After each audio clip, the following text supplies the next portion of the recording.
Hola grupos, bueno acá estamos de nuevo, vamos a terminar con todo lo que es Edad Media, espero que este sí me quede un poco más corto porque el otro la verdad es que me quedó muy largo otra vez, pero bueno, siempre encuentro cosas para contarles, más allá de que no les puedo contar todo porque nos llevaría creo que mucho más tiempo, es realmente fascinante todo lo que es la historia con todos sus eventos, sus sucesos y todas las, digamos, las consecuencias en cada uno de los casos.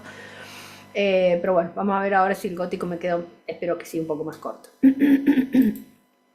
Vamos con. Espérense, que acá estamos. Ah, bueno, eh, ahí estamos. Entramos directamente a la línea de tiempo. Que como les dije en el video anterior, es importante que ustedes tengan en claro qué estaba pasando en ese momento, o sea, en el contexto, que lo tengan bien aceitado y bien visible para que puedan entender por qué la manifestación arquitectónica es lo que fue y que en este caso es tan distinta de lo que veníamos viendo, más allá de que el románico, digamos, con todas sus características particulares, de este contexto, digamos, que era una arquitectura que está basada en una vida fundamentalmente rural, defensiva, que tenía toda esta arquitectura pesada, oscura, espacios oscuros, no arquitectura, pero espacios oscuros, lúgubres, muy húmedos, con poca o casi nada de ornamentación.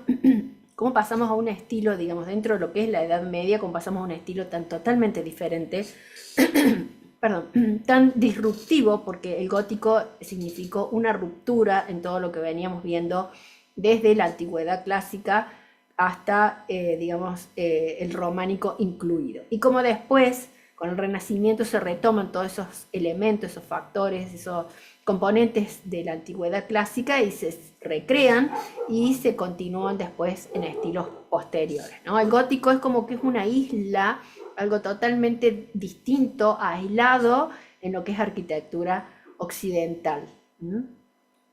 Habíamos visto también ya cuando la llegada de Carlomagno, allá en la Alta Edad Media, este rey de los francos, ¿sí?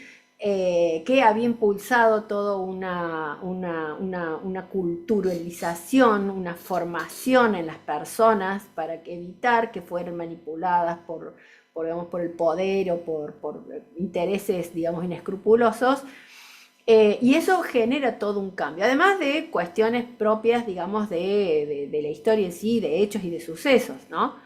Eh, Como este cambio del contexto, sobre todo, y de la sociedad particularmente, es que me da un estilo tan distinto. Si bien el arte gótico está más relacionado con los godos, ¿sí? Con los bárbaros, porque habíamos visto que el románico se continuaban con los elementos clásicos, con el arco de medio punto, la bóveda de cañón, la bóveda de arista, se incluían algunos otros elementos, pero es como que siempre seguíamos con estas manifestaciones clásicas. Pero el arte gótico es algo que realmente pertenece a una sociedad muy diferente. También las aspiraciones que se tenían en ese momento eran distintas. ¿Por qué? Bueno, porque ahora volvemos un poco a retomar la actividad en las ciudades, ¿sí? Empezamos a salir de esta vida rural, esta vida de agricultores, esta vida de enfrentamientos y de luchas por territorios, a una vida más urbana, si se quiere, ¿sí? En donde reciben un nombre muy particular. Estas organizaciones, estos asentamientos urbanos van a recibir el nombre de burgos. Igualmente, o sea, sigue siendo muy desordenado, o sea, no hay una planificación clara de estas ciudades, pero la vida sí se empieza a dejar atrás esta vida rural por una vida un poco como más, entre comillas, cómoda, un poco más civilizada también si se quiere. Y es en este contexto en donde ya empieza a haber más comercio, hay un periodo de estabilidad. Cuando nosotros empezamos a ver allá las ciudades, cómo se formaban, yo le dije, para que pueda haber un crecimiento, digamos, en lo que es cultura o en lo que es, digamos, crecimiento en general en una ciudad, en un asentamiento urbano, tiene que haber cierto equilibrio, cierta tranquilidad social. Y esto es lo que pasa aquí, con esta culturalización que había propuesto Carlomagno, que llevó a cabo, de hecho.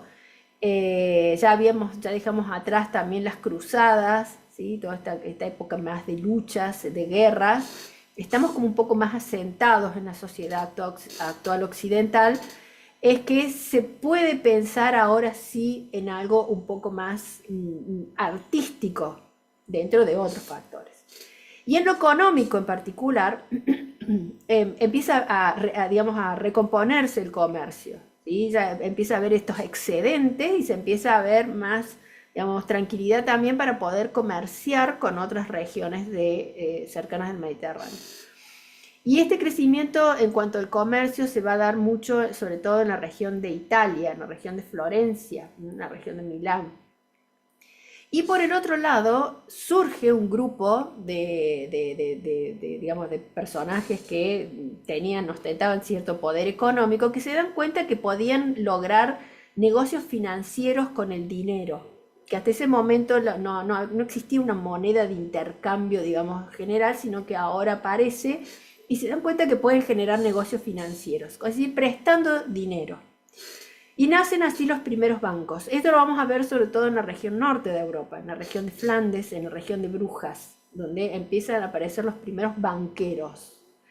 Toda esta recomposición económica, todo digamos, este equilibrio que había también, equilibrio, digamos, entre comillas, ¿no? Pero equilibrio en definitiva en la sociedad, me permite volver entonces a organizarme y a sentarme en estos asentamientos urbanos que se denominan burgos, y comienza así a haber un interés por manifestaciones, digamos, artísticas. En este caso, y como siempre ha pasado a lo largo de la historia, digamos, las ciudades cobraban cierta preponderancia, cierto reconocimiento a través de todo lo que tenía que ver con lo religioso. Lo religioso siempre ha estado muy, muy cercano a las personas, al ser humano, porque, digamos, todo lo que no ha podido explicar por la razón lo ha dejado a merced, digamos, de cuestiones religiosas, ¿sí?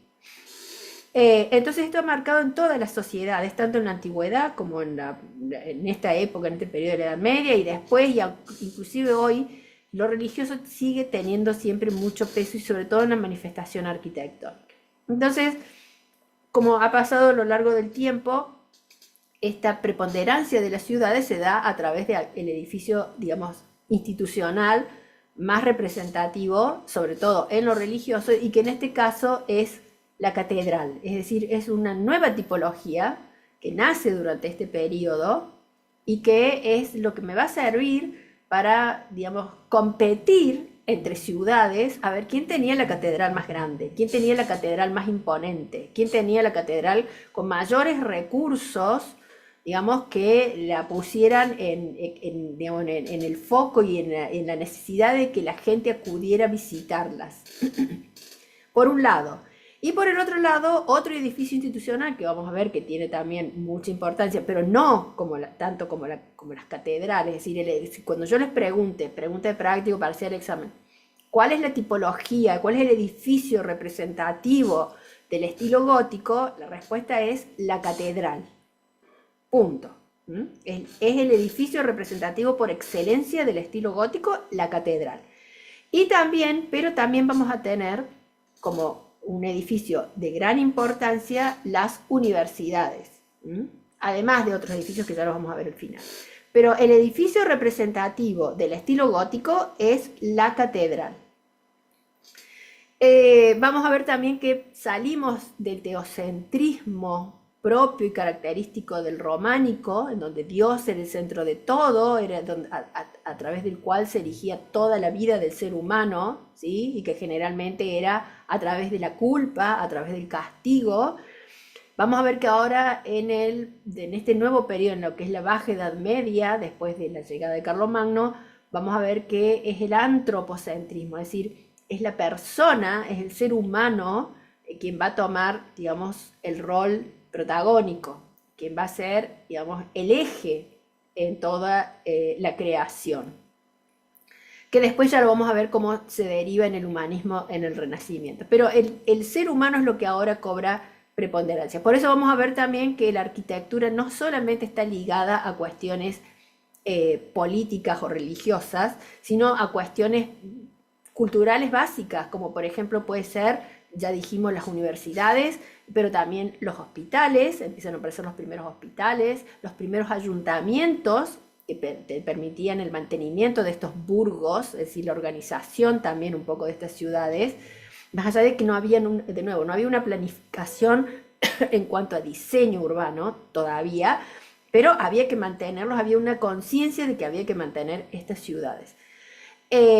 Y otros edificios también como palacios, por supuesto, ya los castillos rurales, los monasterios rurales, si bien continúan durante un tiempo, por supuesto, porque nada es que tajante, no es que se termina y empieza algo nuevo, no es que terminamos con lo que estaba y empezamos con algo totalmente diferente, sino que hay periodos de transición, pero en esta nueva vida en zonas urbanas, obviamente que el edificio, la residencia por excelencia, sobre todo de personas con gran poder adquisitivo, va a ser el palacio gótico, sobre todo en las zonas, digamos, como les dije, en Italia, en Florencia, en Milán, o en la región de Flandes, en Brujas.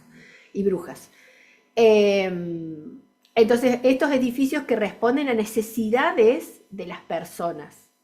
Por eso es importante. Antes no se les prestaba atención a el ser humano era algo que iba atrás de lo religioso y de lo político. Ahora se lo ponen, digamos, como centro, entonces aparecen todas estas nuevas tipologías, estos nuevos edificios, es decir, que cumplen funciones específicas para dar respuestas a las necesidades de las personas, hoteles, bien, en fin, distintas actividades.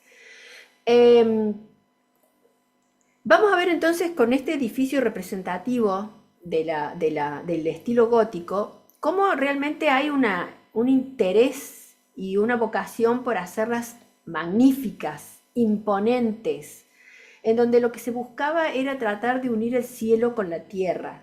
Es como traer un pedazo del paraíso a la tierra y generar un vínculo. Por eso, lo que me va a marcar, digamos, en este nuevo estilo, me va a definir mucho la arquitectura, va a ser la verticalidad.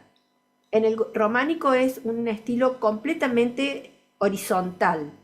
Y lo mismo va a ser el estilo que vamos a ver en la próxima clase, que es el Renacimiento. ¿Por qué? Porque se toma un poco de lo que veníamos de la arquitectura, es un renacer de las artes clásicas. Entonces es la horizontalidad.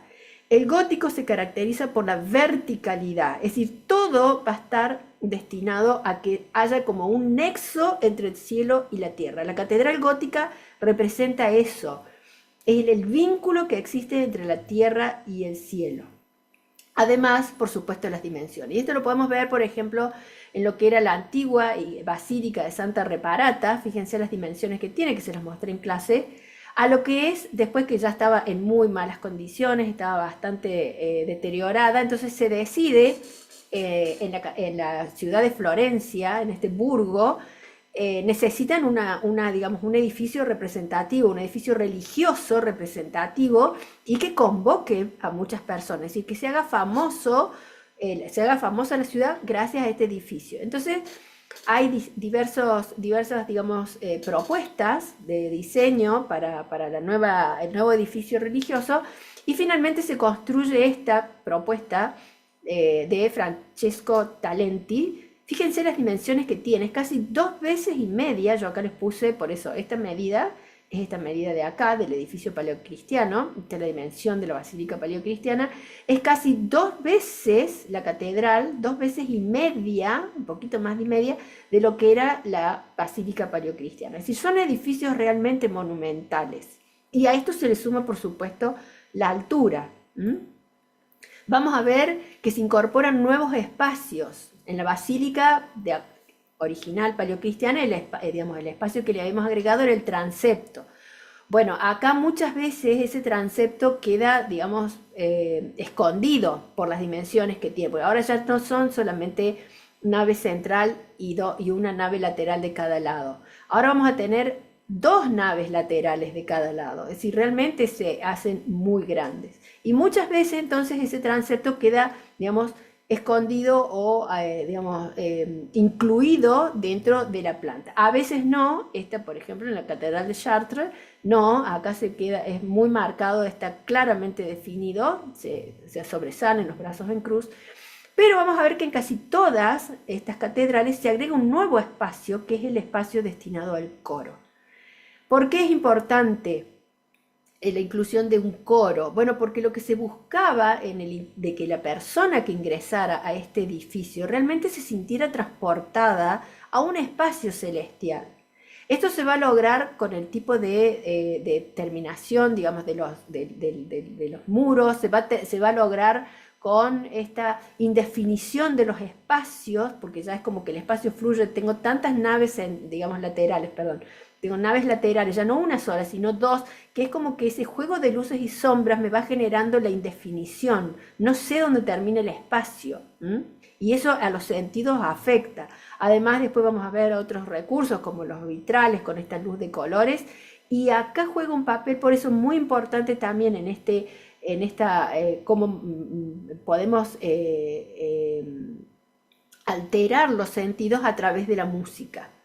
Y la música a través, en este caso particular, a través del coro, es decir, del canto de ángeles, entre comillas, ¿sí? En donde toda esa música también me va generando una mística que me acerca y que me lleva y me transporta al paraíso que es digamos, en la tierra, que son estos edificios, estas catedrales. Entonces, al agregarle todo el espacio del coro, en la parte posterior del crucero, ¿sí? Es que se me va digamos, me va a quedar un espacio también, o sea, me va a quedar unas dimensiones realmente importantes. Acá también podemos ver los absidiolos, ¿sí? Y además tiene lo que se llama una doble girola. Puede ser una girola, es todo como un pasillo, se los mostré en las últimas diapositivas del románico, ya empezaban a aparecer los primeros. Perdón, no falla. A pesar que es como un pasillo de ambulatorio, es decir, todo en la parte posterior del ábside, ¿sí? En donde se pasaba por ahí atrás, era como una continuación de las naves. En este caso es como que se continúan las dos naves laterales, entonces por eso se llama una doble girola, y a eso se le suman los absidiolos que también ayudan a generar todo un espacio muy particular. Nace también lo que se llama la iglesia salón, la tipología salón, perdón, la tipología salón o la planta salón. ¿Por qué? Bueno, porque ahora ya tenemos todo este espacio, digamos que se hace de mayores dimensiones, con dos naves laterales de cada lado, pero además ya estas naves laterales en esta tipología, en estas plantas salón, no son de menores alturas que la nave central, sino que se continúan y son todas de la misma altura, son todas altas. Entonces eso me genera toda una percepción del espacio completamente distinta a lo que yo venía acostumbrado. No es que son todas así, ¿sí? Es que es una tipología que podemos encontrar. No es tan común, de hecho, no es tan común, la más común es con una planta central, digamos, una nave central preponderante, protagonista de mayor altura y las naves laterales un poco más bajas. Eso es lo más común, pero podemos encontrar estas nuevas tipologías. ¿Qué es lo que me va a definir esta arquitectura gótica? ¿Qué es lo que más importante? ¿Y por qué ahora, si bien sigo utilizando los mismos materiales que venía utilizando durante el románico, es decir, la piedra, también el ladrillo, por supuesto que bueno, en estas catedrales la madera no, pero se sigue usando la madera. El tema es por qué ahora yo puedo abrir, digamos, el muro que antes no podía. ¿Y por qué puedo construir alturas tan elevadas que antes no podía? Bueno, en el románico yo estaba muy condicionada por el tema de la estructura, es decir, no podía irme mucho en altura porque le iba a quitar resistencia, o sea, estructural, soporte a los muros. Entonces yo necesitaba muros bajos, anchos, pocas ventanas. El gótico, en cambio, ya deja de lado lo que es el arco de medio punto, es decir, busca una solución estructural distinta. ¿M? Es el arte de los godos, por eso se llama gótico, porque es el arte de los godos. Los godos eran los bárbaros y lo que se trataba es decir, así eran denominados por los antiguos romanos, por los descendientes de los romanos, ¿sí? El arte de los godos. Entonces acá hay cuestiones que están más relacionadas con cuestiones estructurales, con cuestiones resolutivas prácticas, racionales. Ay, Dios.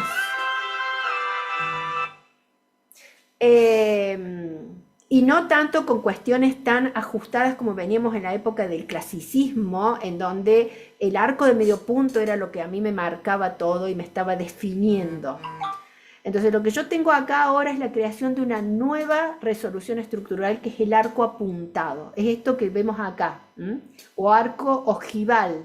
Es como un arco mucho más vertical, si se quiere. Entonces las fuerzas que van a estar trabajando en este arco apuntado o arco ojival van a ser mucho más verticales. Es decir, las fuerzas que yo tengo hacia afuera, que en el arco de medio punto eran bastante grandes, en este arco apuntado yo las estoy disminuyendo mucho porque cae verticalmente. Si bien siguen existiendo, pero ya son mucho más pequeñas. Entonces, a mí este arco ojival, que de nuevo a los romanos no les gustaba nada, a los italianos no les gustó nunca nada de todo esto de lo que es el arco ojival, pero como resolución estructural es realmente brillante. Y esto es lo que me va a marcar y me va a definir la arquitectura. De nuevo, por eso es parte del concepto arquitectónico, porque me va a definir la arquitectura, me la va a condicionar. Entonces, lo primero que yo tengo es un arco ojival o arco apuntado como concepto arquitectónico. Y por supuesto que voy a tener sus derivados, o sea, sus bóvedas derivadas. La bóveda ojival, ¿sí? Que es esta de acá, también apuntada. Y lo que se llama la bóveda de crucería, porque se me generan todos como unas cruces abajo, que son como unos nervios, unas nervaduras que se llaman, entonces que acá no se ven, pero bueno, por eso se llama de crucería. Si les queda más fácil bóveda de aristo ojival o bóveda de cañón ojival, pueden ponerlo también, ¿sí? Lo que es bóveda de ojiva o bóveda de crucería. No se me hagan lío, lo único. Eligen o uno o el otro. Los dos no los miren porque si no se le va a hacer un lío bárbaro.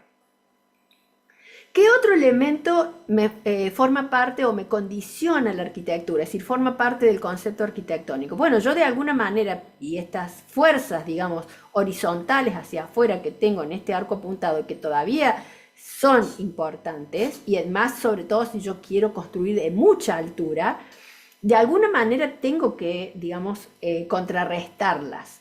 Ya habíamos empezado a ver algunos contrafuertes adosados a los muros en la época que digamos, servían para soportar digamos, en los sectores donde estaban los arcos fajones. Pero ahora yo necesito algo mucho más importante y más imponente, ¿sí? Porque quiero grandes alturas realmente. No me conformo con algo bajito, quiero grandes alturas. Y además quiero abrir el muro para abrir grandes ventanales. Quiero llevar mucha luz al interior. Entonces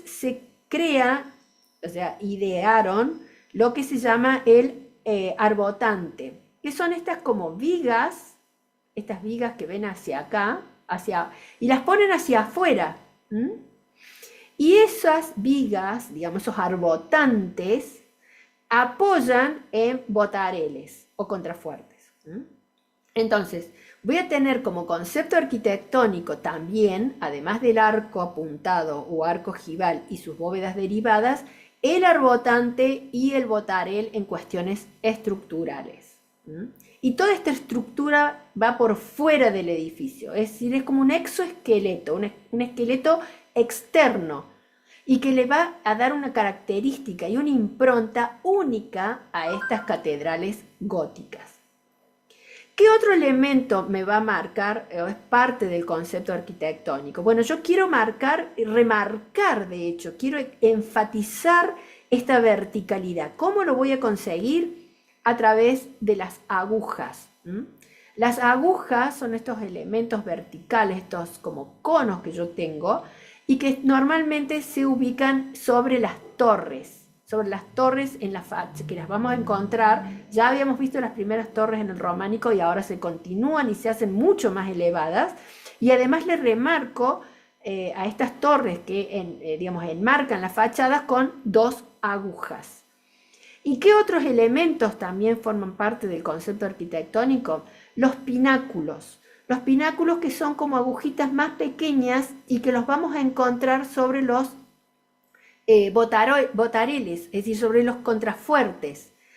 Estos pináculos, a ver, que creo que estaba en la figura anterior también, acá los vemos, estos chiquititos, estos que vemos acá arriba, estos pináculos, acá lo vemos también, ahí arriba, estos pináculos, ¿sí?, que se diferencian de las agujas porque son mucho menores y por donde están ubicados, porque las agujas las vamos a encontrar exclusivamente arriba de las torres o también las podemos llegar a encontrar arriba de los cimborrios, nada más.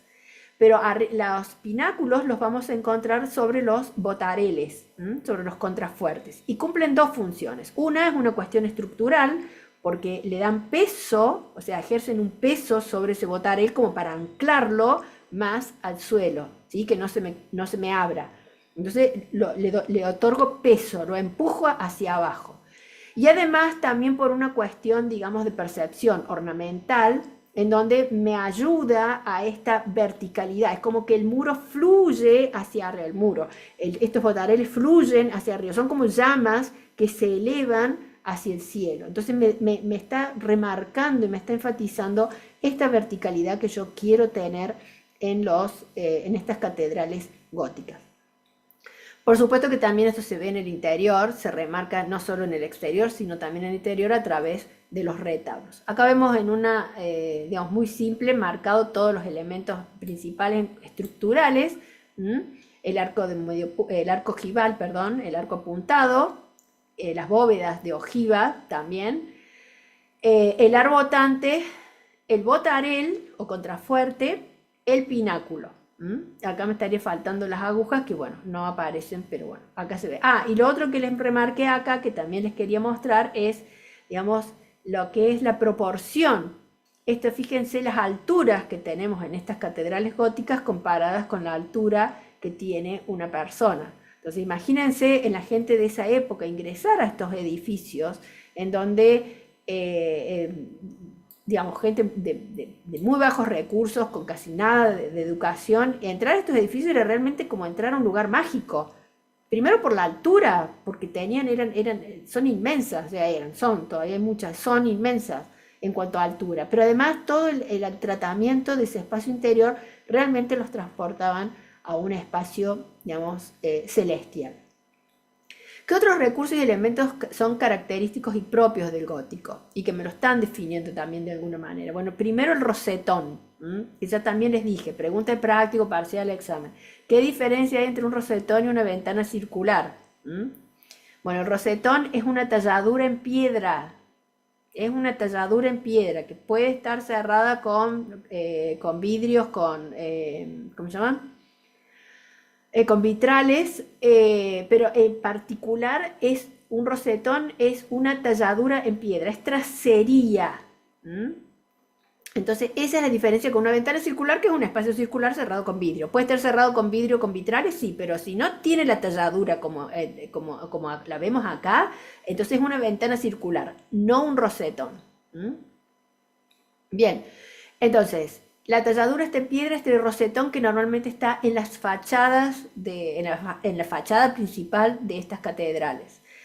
Hay un caso particular, por ejemplo, en la catedral que ya también se los mencioné, en el caso de la Catedral de Notre Dame, que también está, digamos, en ambos brazos del transepto, en las fachadas de ingreso del transepto. Pero no es común, normalmente es lo común en la fachada de la catedral. Encontramos el rosetón, que es la representación de una rosa, lisa y llanamente. ¿Qué otro elemento es propio o recurso? ¿Qué otro elemento o recurso es característico y me va a definir la arquitectura gótica? Es decir, a través de la cual yo la puedo, digamos, reconocer. Son las formas treboladas, es decir, que tienen formas de tréboles, o polilobuladas y polilobuladas, pues son distintas, o sea que tienen muchos lóbulos. Eso también me va a marcar que estoy frente a una arquitectura de estilo gótico. Vamos a encontrar mucha tracería, es decir, estas formas polilobuladas, estas formas treboladas, este rosetón, estas talladuras en piedra se denominan tracería. El término, digamos, la palabra correcta para denominar estas talladuras en piedra se denomina tracería. Acá la vemos, por ejemplo, en lo que es en los interiores. ¿Por qué? Porque lo que queremos hacer es quitarle materialidad al muro. Ese muro tosco, pesado que teníamos en el románico, lo queremos como diluir, lo queremos esconder, lo queremos disimular de alguna manera. Entonces lo que vamos a hacer es tratar de ornamentarlo, ¿sí? Es tratar de hacer como que no está, o sea, taparlo con algo o de perforarlo de manera que tenga, digamos, menos peso visual.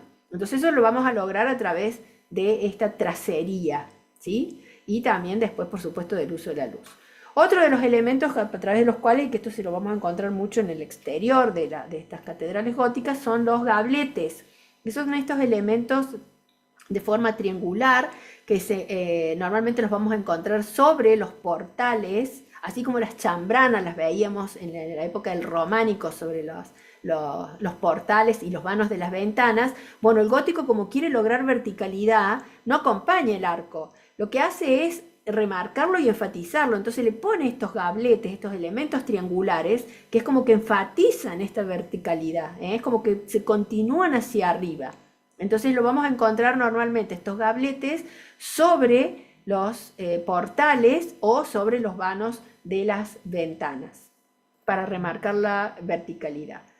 Otro elemento que ya también lo vimos en la clase, en lo que son las gárgolas. Estas gárgolas que tienen dos funciones principalmente. Una de las funciones es una función, digamos, básicamente para digamos, desagotar el agua de las lluvias. Son como canaletas, digamos, que finalizan, de finalización donde sale el agua de la lluvia. Pero también tienen toda una función, digamos, de adoctrinamiento y ornamental. ¿Por qué? Bueno, porque estas gárgolas normalmente están, digamos, diseñadas con formas de animales fantásticos, ¿sí? Con elementos tomados del bestiario. Y también, como les dije en clase, no están a cualquier altura, están a una altura en particular. ¿Por qué? Porque tenían todo un significado. Significaba que si uno pasaba todas estas gárgolas, todos estos monstruos que eran el pecado y toda esta vida relacionada con lo terrenal, podía llegar a acceder al paraíso. Entonces, por eso, estas gárgolas, además de su función, digamos, de desagotar el agua de la lluvia, también se trataba de ponerlas a determinada altura. Fíjense acá cómo continúan estas arquivoltas, pero ahora muy ornamentadas de nuevo, porque lo que queremos es quitarle ese peso visual. Entonces las vamos a ornamentar, las vamos a tallar para que no parezca que son parte, digamos, o sea, que son muy livianas, que se lean como algo muy liviano, ¿sí? Las disimulamos un poco a través de lo que es la escultura. Y aquí en lo que son en los portales, en lo que son las puertas, dividiendo las dos puertas de acceso, sobre todo en las naves principales, o sea, vamos a encontrar tantos portales como naves interiores tengan estas catedrales. Normalmente son 5, o sea, la nave central y 2 de cada uno de los lados. Y en la nave central, es decir, en el portal principal, esta puerta va a estar dividida por lo que se denomina el parteluz, que es este espacio que vemos acá al medio y que normalmente allí se colocaba la imagen del santo o la virgen a la cual estaba dedicada esa catedral. En el caso, y también se los comenté, en el caso de la catedral de Notre Dame, que tiene tres portales, tiene 3 naves, o sea, la nave central y 2, es una de las más antiguas y por eso ahora lo vamos a ver, es mucho más tosca que el resto. Digamos, excepcionalmente tiene parteluz en los tres portales de la fachada, pero lo común es que tenga solamente el parteluz en la fachada, en el portal principal. ¿Qué otro elemento es propio y característico del gótico? Bueno, el jube que es este elemento que me divide el sector destinado al clero del sector destinado a la feligresía. Un poco también les había comentado, el transepto nace, o sea, se utiliza, no nace, pero se utiliza además de para darme esta cuestión simbólica en planta de cruz, con toda la carga simbólica que tiene, de que el espacio se lee como que se abre, entonces se genera una interrupción de este recorrido que yo venía haciendo, porque ahora ya tengo un elemento importante que es el altar, entonces me sirve para eso, pero también había una función de separar el clero de la feligresía. Es como que ustedes van allá y nosotros acá y no nos mezclamos. Acá por supuesto en el románico eso ya casi no se ve porque son mucho más sencillas las basílicas, pero acá en el gótico se retoma y de una manera mucho más fuerte, ¿sí? Ahora ya esta división se hace muy notoria y real, ¿sí? Es mucho más palpable. Entonces este jube me está marcando esa división entre el clero y la feligresía, que podía ser materializado a través, por ejemplo, como en este caso, que se ve todo como una ornamentación, toda una tracería, todo un desarrollo de ornamentación que me está marcando un límite entre los dos espacios, ¿sí? Podría ser también el jube una diferencia de altura, es decir, que yo tengo 3, 4 escalones que me están marcando, digamos, como que, bueno, hasta acá llega la feligresía y de acá para allá, o sea, una vez que subo los escalones, una vez que traspongo esos escalones, bueno, ahí ya está solamente el clero o a quien el clero decida que le permite pasar. A veces inclusive también una baranda que me marca bueno, hasta acá llegamos de baja, ¿sí? Una baranda solamente en la parte baja y bueno, y también me está marcando un límite. ¿Qué otro elemento se incorporan a través de estas catedrales góticas? Los órganos de viento, como les dije al principio, la música era muy importante, es decir, estamos tratando de afectar a todos los sentidos y en este caso al oído, ¿sí? A todo lo que tiene que ver con la música.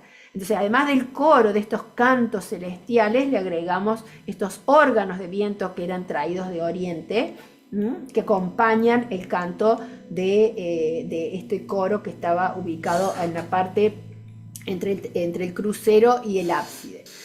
Y también se incorpora el púlpito, porque ahora tenemos edificios muy grandes, es decir, las dimensiones de estos edificios del interior son realmente descomunales, entonces necesitamos un espacio sobrelevado donde se pueda atraer el foco, la atención y además desde donde se pueda, digamos, pueda viajar el sonido mucho más fácil y que llegue a todos los asistentes que hay adentro de este edificio. Entonces nace el púlpito, que son estos, digamos, como muebles que están incorporados, es parte del mobiliario, pero también forma parte digamos, del edificio, en donde podía ser de madera, normalmente eran de madera, pero también podemos encontrarlos de mármol. Y era desde donde el sacerdote o cualquier persona, porque no era solamente para dar la homilía desde acá, sino que también, o sea, todo lo que es, le llamamos la homilía a lo que son sí, a la parte, digamos, del rito religioso que uno le llama normalmente el sermón, ¿sí? Porque si no, toda la misa se desarrollaba, digamos, en la parte en el altar. Pero desde acá se daba toda la homilía o también algún tipo de información, digamos, que la ciudadanía le podía resultar de interés. Entonces era un lugar sobrelevado y desde el cual podía viajar mejor también el sonido. Las columnas, por supuesto, siguen siendo de dimensiones descomunales y ahora ganan también altura, pero de nuevo, para quitarle ese peso visual que teníamos y que eran muy toscas y muy macizas en el románico, acá lo que se hace toda una talladura, son como columnillas, como un manojo de columnillas, entonces eso visualmente es como que parecen mucho más ligeras, como mucho más livianas. Y vamos a ir viendo también que los capiteles, con el transcurrir del tiempo, es decir, ya a medida que nos vamos, digamos, alejando del inicio de de comienzo de este estilo, empiezan a hacerse cada vez más pequeños, empiezan muy toscos, provienen del románico, lo vamos a ver también cuando veamos ahí la Catedral de Notre Dame, que son toscos, muy fuertes, muy marcados, se van aligerando hasta ya al final directamente desaparecen los capiteles y se continúan con cada una de estas columnillas los nervios de estas bóvedas de crucería. Y por supuesto, pero no lo veo acá, a ver, no lo veo, no lo puse en alguno. Bueno, los vitrales o vitró, creo que estaba junto con los rosetones. Bueno, acá tenemos uno, ¿sí? Los vitrales o vitró, porque este estilo nace en Francia, que son estos vidrios de colores, vidrios que se unen, digamos, con hilos, con plomo, y que tienen tres funciones principales. Una, por supuesto, es permitir el paso de la luz. Otra es el adoctrinamiento. ¿Por qué? Porque representaban imágenes, muchos de ellos, casi todos representaban imágenes bíblicas, entonces la gente, así como se usaba el bestiario en la época del románico, con todo lo malo, el castigo, la culpa. Bueno, acá este estilo lo que busca es, como les conté, hacer un poco más de marketing positivo, entonces lo mostramos del lado de la luz y de lo lindo, ¿sí? Te contamos lo bueno que tiene ser bueno, no lo malo que es ser malo. Entonces, se utiliza también estos vidrios, estas imágenes bíblicas, como una forma de adoctrinar. Y por supuesto, una cuestión meramente ornamental, a través de estos vidrios de colores. Bueno, esto se los había mostrado para que vieran, digamos, la calidad espacial que tenía en diferencia, en contraste, mejor dicho, con el estilo románico, es decir, cómo el uso de la luz cambia completamente la calidad espacial interior. Bueno, esto también ya se los mostré. Acá lo podemos ver en su máxima expresión, todos los elementos que componen el estilo gótico y la majestuosidad que tienen estas catedrales, ¿sí? Acá se ve, fíjense, lo pequeño que es el ser humano al frente de estos edificios monumentales y que tienden así a la verticalidad. Es decir, todo es como que le ponemos un ventilador abajo y como que todo se va para arriba. ¿Por qué? Porque todo me está llevando como flamas, como llamas hacia el cielo. Bueno, ¿existen otros tipos de arcos? Y acá viene la pregunta, ¿y para qué necesitamos saber si existen otros tipos de arcos? Bueno, porque de nuevo lo que estamos tratando es de identificar un estilo cuando vemos un edificio. Entonces, a lo mejor no solamente nosotros dijimos que el arco apuntado, el arco ojival es lo que me va a definir de alguna manera la arquitectura gótica. Y es cierto, es el más importante y el que mayormente me va a definir. Ahora, ¿existen otros tipos de arcos que también me están identificando arquitectura gótica? Así que pertenece a ese periodo y a ese estilo, sí. Uno es el arco conopial, es muy común en España, el arco conopial es muy común en la región de España, entonces ese es otro arco que también pertenece al estilo gótico, no solamente el arco apuntado u ojival.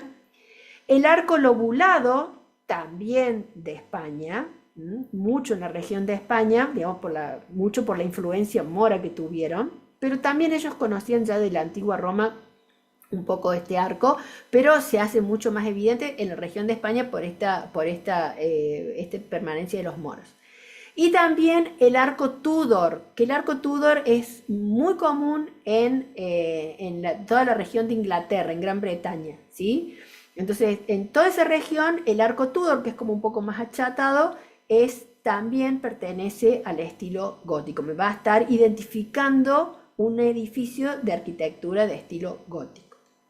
Acá tenemos la Catedral de Notre Dame, fíjense, que no tiene nada que ver, por ejemplo, con la Catedral de Colonia que habíamos visto antes, que es mucho más antigua, por eso es mucho más antigua. Fíjense, acá tenemos lo que les decía recién, los tres portales, no tiene 5 naves, tiene solamente 3, y en estos 3 portales vamos a encontrar parte de luz. Pero en las esto es excepcional.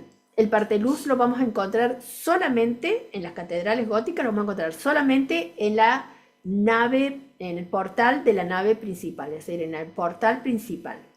Esto es excepcional. Es como un poco más achantada, si pueden ver, más allá de que tiene las torres. Al no tener las agujas, fíjense la importancia que tienen las agujas en estas catedrales, cómo me remarcan la verticalidad, y acá en cambio no. Es como que me da una imagen mucho más achanchada, un poquito más horizontal, más allá de la verticalidad que tiene. El rosetón en la sección central, acá sí bien marcado, y vamos a ver en el interior. Espérense. Bueno, acá vemos, sí, los arbotantes y botareles alrededor de todo el ábside, ¿sí? De toda la catedral. Acá podemos ver los rosetones del transepto. Del otro lado también tiene rosetón, pero de nuevo, el rosetón, lo común en las catedrales, está en las catedrales góticas, lo vamos a encontrar en la fachada principal, ¿sí? Así como lo veíamos acá en la sección central de la fachada principal. Esto, de nuevo, Notre Dame es una excepción que lo tenga acá en las fachadas de los transeptos. Bueno, los gabletes, acá bueno, vemos un poco más de detalle, esto se llama la Galería de los Reyes, que eso ha sido reconstruido. Fíjense, las gárgolas. Fíjense el interior, como si bien tiene una altura, digamos, muy propia del gótico, fíjense las columnas, qué distinto, cómo se lee, al no ser un manojo de columnillas, sino que es todo un bloque macizo. Y fíjense también los capiteles, cómo me da esa sensación de pesado. Es decir, cómo en las otras imágenes que habíamos visto antes, me da una sensación de liviandad y de verticalidad que acá no lo tiene. Acá sí me da la sensación de verticalidad con este espacio central, en donde estas bóvedas, digamos, de crucería me están generando como un espacio vertical. Pero el resto de los elementos no está ayudando a darme esa lectura de verticalidad que sí lo había podido lograr en las otras catedrales, en donde el manojo de columnillas, digamos, es la misma columna, es la misma sección, pero como eso me cambia completamente la percepción, digamos, lo que yo leo visualmente, y lo mismo los capiteles. Entonces, eso es importante y por eso se los quiero remarcar, para que ustedes es un poco más oscura, fíjense.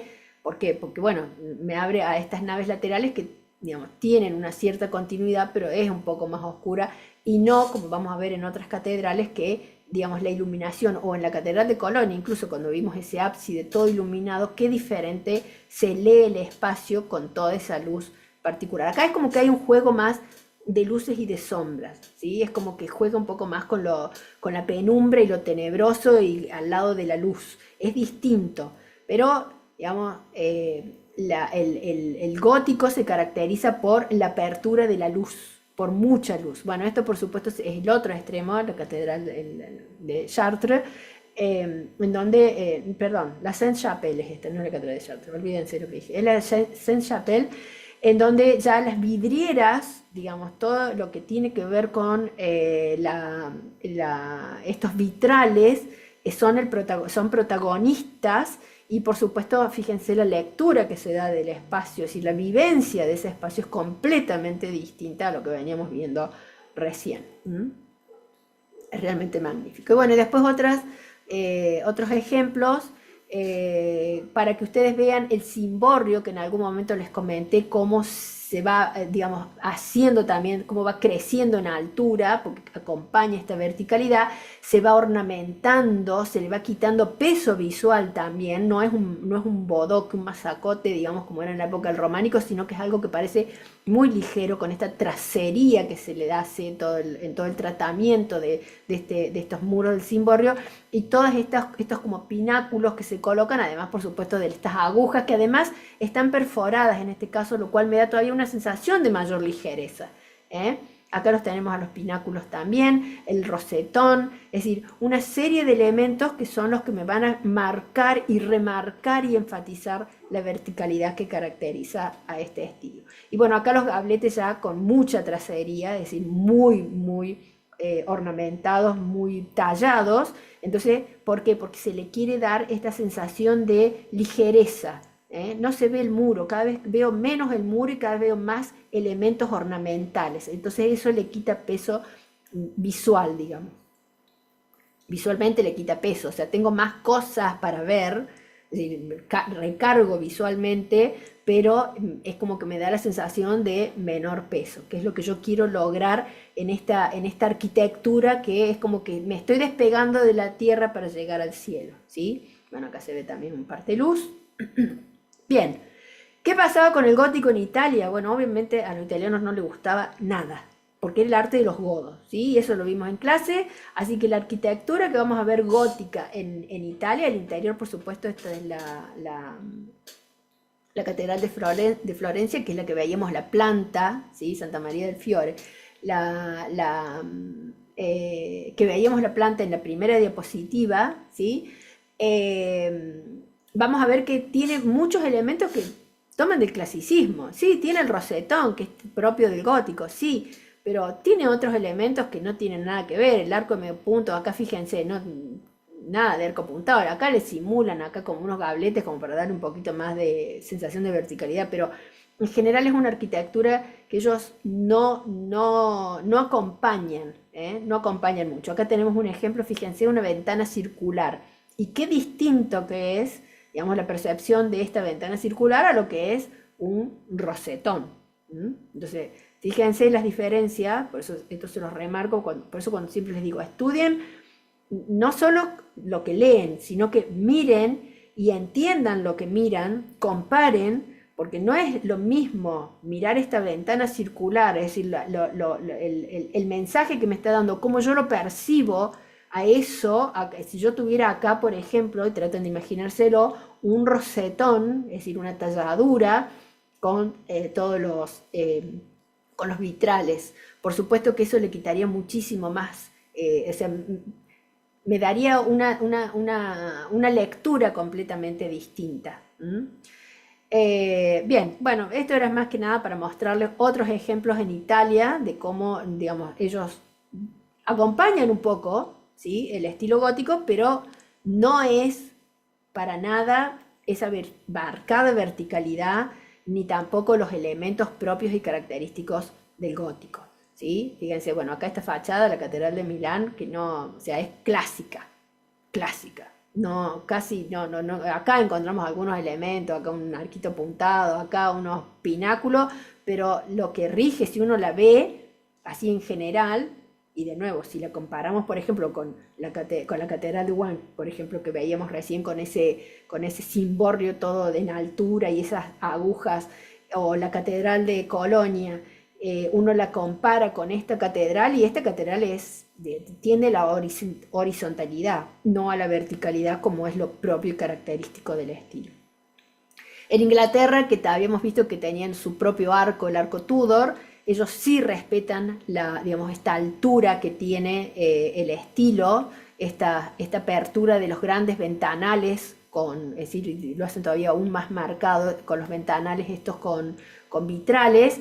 Acá vemos una sección del coro, ¿sí? En este caso en particular, más que nada para que ustedes vean que era todo un espacio muy digamos, definido, y en donde se le daba gran importancia, porque fíjense la cantidad de personas que entran acá para generar todo un coro místico. Entonces, imagínense entrar a este lugar en plena Edad Media, gente con no mucho conocimiento, o cero conocimiento, o sea, muy analfabetos, entrar a estos espacios monumentales, con todos estos vitrales, con todo cómo se filtraba la luz, y toda esta música celestial que acompañada por un órgano de viento y todo, eran realmente espacios místicos, era realmente estar en el paraíso. Entonces lo que se vendía, entre comillas, un poco era: portate bien y vas a ir a un lugar así, ¿eh? Cuando mueras vas a ir a un lugar así. Pues siempre es como que la religión ha tratado de decir, no importa la vida acá en la tierra, sino que es el más allá, es la promesa de lo que pasaba en el más allá, y que vamos a ver que esa promesa de lo que pasaba en el más allá, los problemas que le trajo después en el Renacimiento, y que como después apareció Lutero y bla, bla, bla. Bueno, acá vemos, en este caso en la Catedral de Canterbury, este jube, ¿sí? Que es como una gran mampara. Esto es muy propio, esta como mampara tan cerrada es muy característica en la arquitectura gótica de acá de Gran Bretaña, en toda la región de la Bretaña. Esto es muy típico de esta región. Y ellos tienen también lo que se conocen como las bóvedas abanico, ¿sí? Que son un poco estas bóvedas de crucería, pero que tienen todo un desarrollo y un diseño que realmente parecen como abanicos, ¿sí? Hay toda una resolución estructural y que me genera todavía como una tracería mucho más importante, mucho más imponente y que me desvirtúa esa techumbre o ese cerramiento. Entonces parece como que realmente es todo calado, ¿sí? Es liviano, fluye todo, que es un poco de nuevo lo que quería lograr este arte, este estilo gótico. Bueno, los grandes ventanales, también con los vitrales. ¿Qué otras tipologías habíamos dicho encontramos en este estilo? Es decir, la representativa, de nuevo, la representativa del estilo gótico es la catedral, única, no hay otra, ¿sí? Esa es la representativa, por eso es que vemos todos estos elementos y los analizamos en las catedrales góticas. Pero aparecen otras tipologías que también tienen gran relevancia e importancia durante el estilo. Habíamos dicho, bueno, las universidades, por supuesto, como centros del saber, pero también habíamos dicho que tenía gran importancia lo que era el comercio. Entonces, ¿el comercio dónde se realizaba? Bueno, en estas lonjas, que eran estos mercados, ¿sí? Entonces vamos a ver también tipologías, edificios que cumplen la función de intercambio comercial, ¿sí? Estos mercados, las lonjas de Valencia, en este caso, las podemos ver y en donde se utilizan todos estos recursos propios del estilo gótico y también de grandes dimensiones. Bueno, como les dije recién, las universidades, acá en este caso la Universidad de Oxford, el King's College en Cambridge, o sea, hay distintos edificios en la universidad.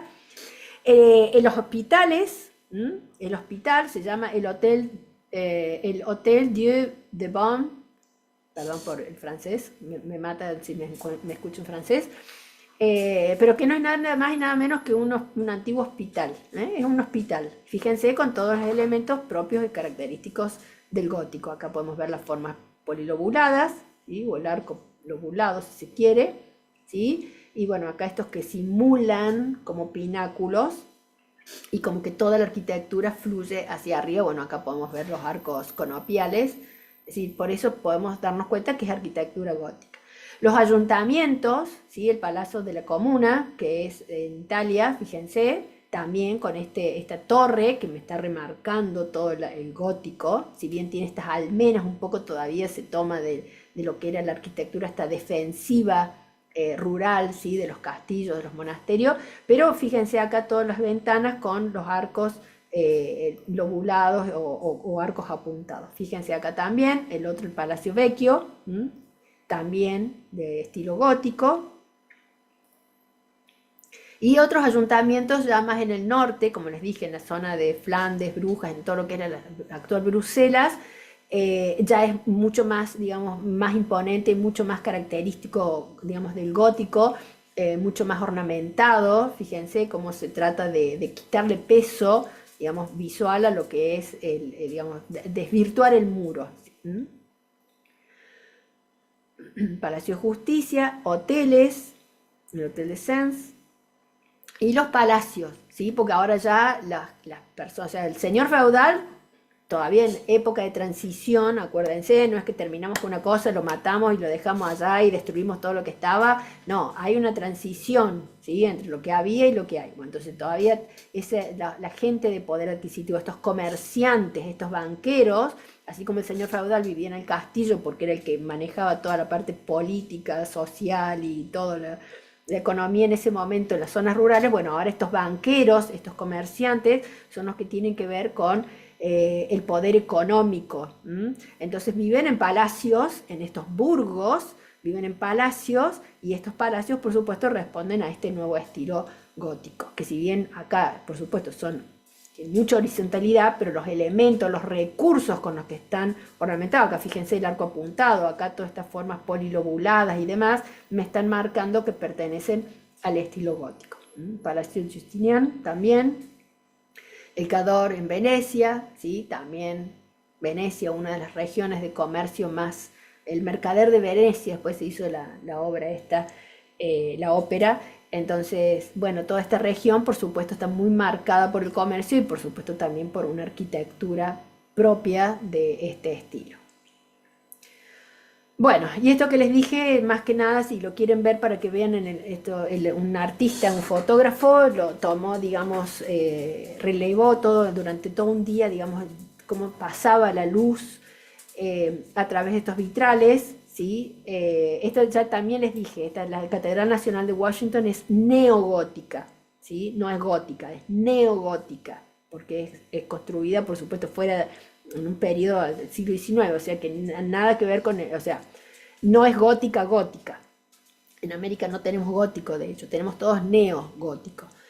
Pero este fotógrafo lo hizo aquí en este edificio, en esta catedral, y me encantó para que ustedes vean cómo se percibe, cómo se vive, digamos, este paso, esa transición a lo largo del día de la luz a través de estos vitrales, y entonces, bueno, para que puedan darse una idea de cómo realmente influye en esta percepción de los espacios. Bueno, grupo, espero que les sirva.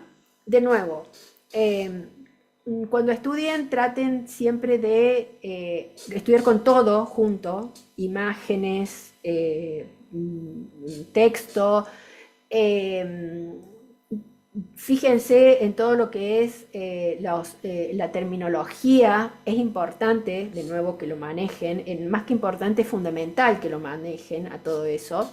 Por eso es que les doy las palabras para el glosario.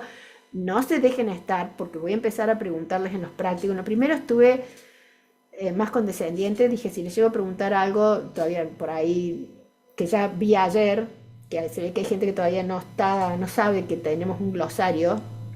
Bueno, ojo, porque les puedo preguntar en cualquier momento, sacar términos así al azar, y les pongo en el práctico y me tienen que poner a ver qué significa. Porque yo entiendo que si ustedes están estudiando esto, más allá de que no sepan la definición real, concreta, sacada de Wikipedia o de la Academia Real de Lenguas, pero tienen que tener la idea de qué significa, qué es, porque si no, no entiendo cómo hacen para estudiarlo.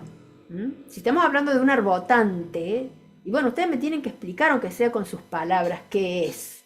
Tienen que saber qué es.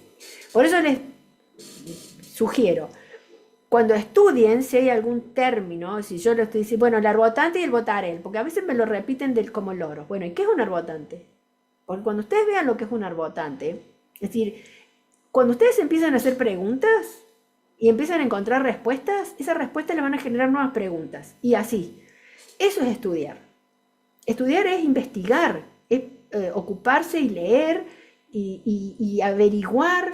Y bueno, y uno va tomando nuevos elementos, nuevos conceptos, y eso uno va enriqueciendo todo ese conocimiento, que es lo que a futuro a ustedes les va a poder permitir contar también cosas que a lo mejor no están solamente circunscriptas o encerraditas en repetir términos, ¿sí? Es decir, que van a poder explicarle a alguien por qué un arbotante forma parte del concepto arquitectónico de una catedral gótica, y no porque se lo estudiaron de memoria, sino porque lo entienden. Y además de entenderlo, se lo pueden contar a alguien, porque tienen que buscar la manera también de hacérselo entender, de que esa persona lo pueda captar al concepto. Entonces, cuando estudien todo en general. ¿Lleva tiempo? Sí, por supuesto. Estudiar lleva mucho tiempo. Lamentablemente estamos acostumbrados ahora a una época en la cual lo rápido, wow, en un segundo. ¿Cuánto demora un reel?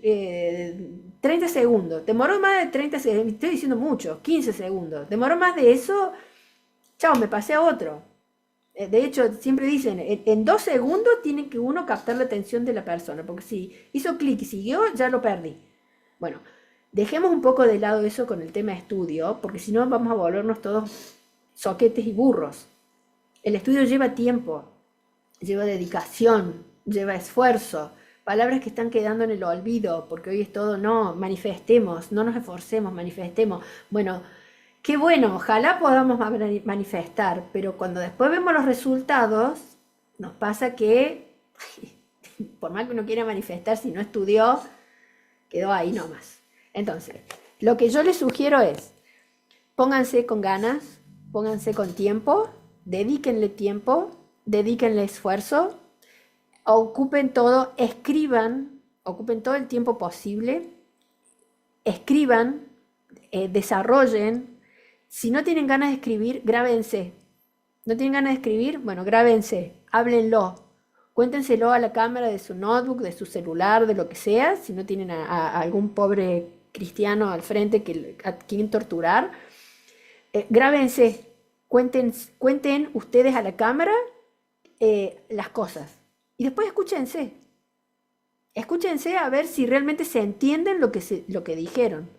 Porque a veces pasa que uno cree que dice algo, y me ha pasado a mí, y me sigue pasando, se los aclaro, ¿no? No es que yo la tengo re clara tampoco. Me pasa a veces que yo después me escucho y digo, uy, ¿qué dije acá? ¿Qué le quise decir? Empecé con una idea y me fui para otro lado.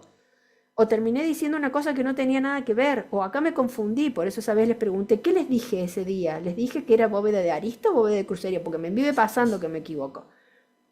Lo tengo la bóveda de crucería tan metida en la cabeza y porque me encanta el gótico, que por ahí a veces me olvido, pobrecita, de la bóveda de arista, entonces todo le mando bóveda de crucería. Entonces digo, a mí me pasa a mí, que vengo dando clases y que lo he repetido un montón de veces, me pasa. Entonces, ¿cómo no les va a pasar a ustedes? Entonces, yo les sugiero eso, grábense. ¿No quieren escribir? Perfecto, estamos en la época de tecnología, aprovechemos al máximo las tecnologías, positivamente. Entonces, grábense, cuenten, busquen una pregunta, imagínense qué les puedo preguntar. A veces que les digo, pregunta práctico parcial examen.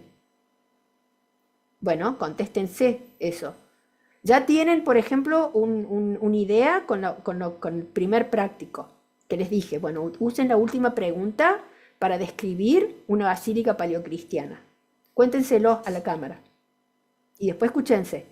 Y lo mismo les propongo. Describan, por ejemplo, un castillo románico o un monasterio o un monasterio. Pueden hacerlo los dos, o sea, no van a morir en el intento, no se preocupen, todo suma. Entonces, descríbanlo utilizando toda la terminología, utilizando todos los vocablos que les he enseñado y que ustedes ya deberían estar aprendiendo. Imagínense que alguien les está preguntando, cuando ustedes mencionan, no sé, por ejemplo, un arbotante. Che, ¿qué es un arbotante? Bueno, que le puedan explicar qué es un arbotante, aunque sea con sus propias palabras. Pero ahí se van a dar cuenta qué tan claro tienen que tener toda esa información para poder transmitirle a la otra persona que esa persona lo pueda captar y lo pueda entender. Y esto no es solo para mi materia, se los aviso, ¿eh? Esto es para cualquier materia. Acá a lo mejor porque tenemos todo un desarrollo, digamos que en otras materias no, en donde es todo muy visual, en donde es todo que tenemos que describir espacios, que tenemos que describir arquitectura, arte. Pero cuando ustedes estén al frente de los profes y les digan, bueno, a ver, ¿cuáles son los recursos administrativos que más reconocidos? Pues sí, mientras los escriban, a lo mejor se pueden acordar porque hicieron alguna regla mnemotécnica o alguna cosa, pero cuando los tienen que contar, bueno, que sepan, eso les va a dar la seguridad. No, ustedes no se imaginan la diferencia que hay entre un alumno, uno cuando empieza a hablar ya se da cuenta si un alumno estudió o no, porque el alumno que estudió, no que leyó. El alumno que estudió habla con una seguridad, pero no que viene que saque el violín, ¿sí? Porque hay muchos que creen que porque vienen y hablan bonito, no. Se nota el alumno que estudió por la seguridad con la que habla y porque realmente está dando clase, ¿m? Está explicando correctamente todo, o sea, poniendo todo el conocimiento al servicio de transmitir una información que tiene que ser evaluada. Bueno, eso se logra con mucho estudio. De nuevo, vivimos en un tiempo en donde se nos exige rapidez para todo, pero el estudio lleva tiempo. Dedíquenselo, no se van a arrepentir. Todo lo que tiene que ver con la parte de contexto histórico, que es lo que en los PDF aparece al principio, yo eso se los doy para no perder tampoco tanto tiempo en clase, en particularidades que por ahí no hacen y que llevan mucho tiempo. Entonces yo cuando les cuento, se los cuento así súper mega resumido, como para darles una idea, pero que después ustedes lo puedan a eso entender leyéndolo completo en su casa, cuando estudian, porque eso es lo que les va a dar, digamos, el punto de partida de por qué la arquitectura, de por qué la forma, de por qué la estructura. Esto también se los dije. Entonces es importante. No les voy a pedir fechas. Tampoco me interesa que se lo aprendan a eso. Es para ustedes. Es para que eso ustedes entiendan y los ayude a poder definir después, a ver de qué periodo, de qué estilo estamos hablando. Y que después no se les mezclen las cosas. Cuando ustedes tienen la línea del tiempo y los tienen dividido en cada uno de los periodos, eso después ya naturalmente les va a salir qué estilos hay en cada uno de esos periodos y cómo era cada uno de esos estilos, qué características tenía. A ver, creo que no me olvido nada. Bueno, por supuesto los PowerPoint son más que útiles. Eso los he revisado cientos de veces, los he cambiado cientos de veces, los sigo cambiando. Los sigo cambiando este año, no tanto porque, como les dije, estoy con otro proyecto, pero los vivo cambiando y ahí es donde tienen la mayor parte de la información, porque hay una información visual acompañada de una información escrita. Entonces creo que son los más enriquecedores, más que los PDF. En los PDF pueden encontrar a lo mejor, o sea, pueden sumar información, pero en los PowerPoint lo que van a encontrar es lo que es más útil les puede resultar, digamos, cuando tengan que explicar algo. ¿Por qué? Porque por algo dicen que una imagen vale más que 1000 palabras. Ustedes pueden leer mucho y pueden estar estudiando mucho, pero cuando lo ven, no se lo olvidan más. Entonces, presten mucha atención a lo que ven. Lo que ven es muy importante. Bueno, grupo, otra vez me parece que se me hizo largo. Espero que les sea útil. De nuevo, esto es excepcional. No se me duerman. No es que después les voy a dar de Renacimiento y de Neoclásico y de Barroco. No, esto es único. Es hijo único esto. Edad Media es hija única, ¿sí? No hay más. Porque la idea también, como les dije al principio, era un poco ayudarlos a que digamos, puedan organizarse en cómo estudiar esta materia. De nuevo, todas, creo que les puede servir para todas, pero en particular con esta que es muy visual y muy perceptual, porque estamos definiendo y contando cómo son los espacios, cómo los percibimos. Entonces tenemos que aprender a mirar de otra manera, que por ahí uno no está muy acostumbrado. En arquitectura, lamentablemente, tampoco nos enseñan a escribir. Yo aprendí que acá en esta carrera que yo tenía que describir, o sea, escribir lo que yo estaba, o sea, lo que yo veía, lo que yo percibía. En arquitectura nos enseñan a dibujar las cosas. Entonces por ahí yo tampoco tenía el ejercicio, lo aprendí acá. Y eso es un poco también lo que les quiero transmitir, para que ustedes vean, lean, digamos, visualmente un edificio, un espacio, y después puedan traducirlo en palabras. Al principio más rudimentario será, a lo mejor, pero que aprendan a organizarlo, como les dije ya una vez, secuencialmente, cronológicamente, y después para poder venderlo, o sea, para poder enamorar al interlocutor de lo que ustedes le están contando. Que tengan buen fin de semana y bueno, nos vamos a estar viendo la semana que viene.